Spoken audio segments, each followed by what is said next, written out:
শীতের হাওয়া পড়তে না পড়তেই মাকে দেখতাম দুমদাম পিঠে করে ফেলতো। তার মধ্যে এই পিঠেটাই করতো সব থেকে বেশি।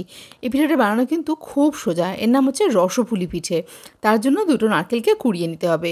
ভিডিওটা ভালো লাগলে অবশ্যই একটা লাইক করো, চ্যানেলটাকে সাবস্ক্রাইব করে পাশে থেকো। তার মধ্যে দিয়েছি নলেন গুড়। এখন গুড়ের সঙ্গে নারকেলটাকে খুব ভালো করে মিশিয়ে নিয়েছি। দিয়ে দিয়েছি 1 বাটি পরিমাণ সুজি। সুজিটা আমি একটুখানি নাড়াচাড়া করে রেখেছিলাম, সেজন্য লালচে দেখাচ্ছে। এখন সুজি আর নারকেলটাকে খুব ভালো করে পাক করে নেব। প্রথমে আধ বাটি সুজি দিয়েছিলাম, পরে আরও আধ বাটি সুজি দিয়েছি।